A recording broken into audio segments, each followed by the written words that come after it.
From last cycle's low, Bitcoin did over a 20x return. Ethereum did a 60x. HBAR also did a 60x, and even smaller caps like DAG and XDC both did over a 400x from their 2019 low. And this bear market has been so effective that now some retail investors don't even believe that alts can do a mere 3 to 5x return from their cycle lows. Shake out those without conviction, rinse and repeat.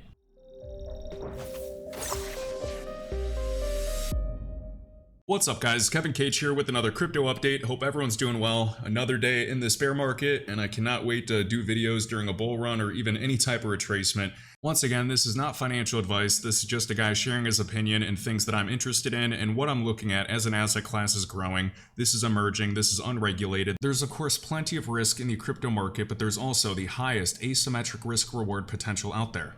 So we know last cycle there were some alts that created new all-time high prices and absolutely rocketed, such as ADA doing over a 160x return. And then there were other alts that didn't necessarily create a new all-time high price, but they still had a sizable move, so a 2900% increase is a 30x for XLM.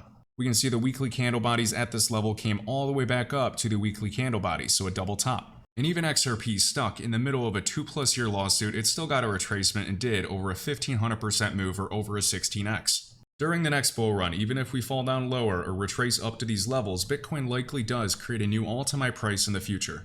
So whenever that does happen, I do believe we're going to see a variety of alts actually perform very, very well. And you know how we talk about our previous entries during last bear market just accumulating at the lows before getting a beautiful return, or at least the potential with a huge impulsive move. I personally think in future bull runs, we're going to be talking about some of the entries that we made today during this bear market, just like we did during previous bear markets or during the March 2020 low. But I know it's hard to see the light at the end of the tunnel during a multi-year bear market, just like the last previous bear markets that both took over 1,000 days for Bitcoin to break into a new all-time high price. But I'm that crazy guy that thinks that these bear markets are absolutely brutal tests, and I do believe it's still coming. And by structure, whether you measure the all-time high price in terms of days or use where the RSI was at the highest level being an overbought, we're still right within the range and nothing is out of the ordinary. We're either going to see some type of move like the March 2020 crash, or we're actually going to start doing a retracement as we get closer to the halving in April of 2024. And just like previous videos, we went over enterprise use cases. We talked about these hybrid networks that are connected to public chains. We're talking about the tokenization stats that are happening. We know that JP Morgan already tokenized almost $1 trillion in treasuries. And that's just one example of tokenization. In yesterday's video, we also talked about Citi enabling the platform, and they're waiting on regulatory clarity to leverage or enable public networks as well, because there are benefits. And believe it or not, but these public crypto networks are going to be absolutely crucial for the future of tokenization. And comparing the sizes of other asset classes that are above 100 trillion or a couple dozen trillion, and crypto is sitting at a mere fraction of that. So I'll be here for the coming years because the potential to get a 3, 5, 10, or even 100x in crypto is possible. A single year or even catching 6 months of a crypto bull run for your crypto portfolio will run laps around the stock market, probably do more than what the stock market could do for you in 10 years. And if this current bear market has made you emotionally numb to price action, to crashes, to trending sideways for hundreds of days, that's a good thing. We have to remember the lessons that the market teaches us, and we also have to remember that and apply that during the good days as well in the future bull runs. The trend's going to eventually change in the future, and so will emotions with it. We're going to get excited, price targets will go higher, and we have to stay realistic and keep that rational thought. So during the bad days, during the good days, during the boring days, it's so important to balance those emotions and stay rational, because that will be the biggest challenge. I have the same feelings today that I did when I was doing YouTube videos covering crypto in 2018 and 2020, talking about future bull runs, talking about prices going higher.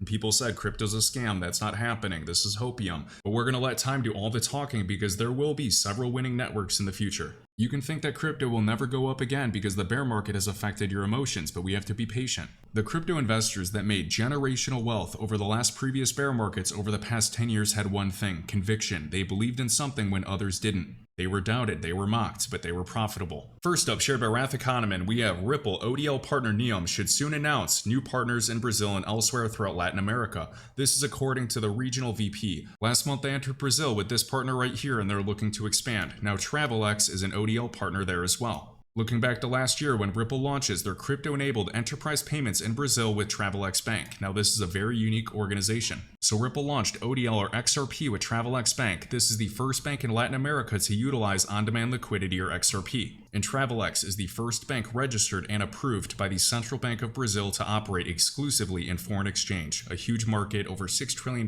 per day in volume. And in terms of Hedera Hashgraph, there are tons of new developments. We know DropC, the micropayment solution built on Hedera, was showcased as a service provider for FedNow. We have DEXs and liquidity growing in DeFi for HBAR. We have proof of concepts and international remittance pilots with Shinhan Bank and SB Group, with the largest financial institution in Taiwan. We had MTech, their central bank digital currency solution that's built on Hedera, raise some more money. We know Aberdeen, worth over $500 billion in AUM, and they actually tokenized their money market account. I think it was valued at £15 billion leveraging Archax, and this is on top of Hedera. So real-world asset tokenization, it starts slow. You're starting to test all these features. And for enterprise adoption, it's not as simple as just connecting to a crypto network. They have ERPs, they have databases, they need companies like Accenture, Cisco, IBM to connect this. It's a huge, arduous process, and that's why the enterprise market, it's the largest market in the world, but it's the most untapped in blockchain. So some people laugh at enterprise utility for crypto, but I think this is the biggest opportunity in the crypto space is enterprise application. The projects that get this right have the most upside. We've seen some crypto projects in the retail space, not enterprise space, a tiny market still do over a 500x return. Is it really that crazy to think that enterprise adoption can drive much more volume? We know Hedera has the largest car manufacturers in South Korea, so we have Hyundai and Kia announcing SCEMS, SCEMS. This is a supplier CO2 emission monitoring system that is leveraging Hedera. So a carbon emission tracking platform for car manufacturing supply chain, leveraging a tamper-proof network to ensure data integrity and transparency throughout their supply chains. This gives you auditability, this prevents fraud, this can save organizations millions of dollars from fraud, but also save and help improve efficiencies dramatically and reduce middlemen. We know Hashport, the interoperability solution on Hedera, was featured by Google Cloud. And Google sits on Hedera's governing council. Google Cloud also has a Web3 startup program, so these are all the things we need to see building. If you saw a project that was not only crashing but not building anything, didn't have any funding during a bear market, then I would be worried. But as long as you were seeing that these projects are developing, they're expanding, they're building partnerships, they're developing their code base, they're developing features of the network, that's a good thing to see. So call me crazy, but I have faith. We have Andrew Aitken, the former White House open source expert who joined Hedera as the chief open source officer. So Hedera's governing council is super impressive with some of the world's largest organizations. I have long-term faith. They also announced TumTech or TumTech, I'll have to check the pronunciation, a DID or decentralized identity solution built on Hedera. Through a user-friendly API, users can easily create their own unique decentralized identities using their private key and Hedera account ID. And a reminder for the XRP ledger and the overall governance of the network. Ripple, the company, might be a contributor to the network, but its rights are the same as those of other contributors. In terms of validation, there are over 150 validators on the network, with over 35 validators on the default unique node list. And of these validators, Ripple, the company, only runs one. I love this quote shared by Steven: "You can always spot the pioneers by the arrows in their back." For Casper, there's a new launchpad project in the Casper ecosystem. This is called NextFi app. So the NextFi app is a premier accelerator or a launchpad on Casper's network to grow the Casper ecosystem of investors in best-in-class projects. And please remember the previous video where we talked about Actus and the standard that Casper's going after. We know Ethereum and ADA have looked at it, but to my knowledge, Casper is the only one with actual live use cases. So a lot of people like different ISO tokens, even though a crypto inherently can't be ISO 222 compliant. RippleNet, the software, is. ISO is just one single framework. This is for general financial messaging. This is used by banks and FIs. For me, the Actus standard is even more exciting. This is tokenized asset messaging. Now, both these standards are used in securities, derivatives, payments, and other financial products. These are trillions of dollars. We know Casper is working closely with the Actus Foundation, just like they were recently in DC, with Nucleus Finance, which is built on Casper. In this initial partnership with WM. Service with Nucleus Finance and Casper, WM. Service is the central authority and data provider for the global financial market. I see comments of people saying, hey, I looked at Casper, I looked at their website, I didn't really see anything that stuck out. Well, you're not researching well enough. You're not going to get wealthy if all the information is readily available and you don't have to dig. As shared in previous videos, I already named a couple of the Fortune 500 companies that have not gone public, and they have hybrid networks that will connect to Casper's public chain. For this initial tokenization with WM. Service, this is focused on algorithmic smart financial contracts and digitalization of certificates, warrants, bonds, and other securities. And it says verbatim in this article, the first implementation is on the Casper blockchain. And here's an awesome clip shared by the X Frontier, a must follow if you hold Casper. This is Ralph Kubli. He sits on the board of the Casper Association. The what we call the Actus standard. By the way, not just Casper is building on this standard. Cardano has also implemented parts of this standard, certain people in the Ethereum environment. So the standard is the result of the financial crisis in 2008, when some really intelligent people got together and said, we knew we didn't know anything, so we have to change this. And we need to bring transparency to the cash flows on a systemic level, right? The reason why we're building on an open source standard is we want to have asset interoperability, right? So it doesn't matter where the asset's going to live. If the asset lives on Cardano and the asset lives on Casper, or another asset lives on Casper, we need to be able to compare these two assets, right? If it's a bond lives on Cardano, or a bond lives in a, by the way, it doesn't matter, it doesn't have to be on blockchain. If the bond lives, in DTCC, and if the bond lives, in a Morgan Stanley, or in a bank's, lifecycle management system, ideally they're identical, right?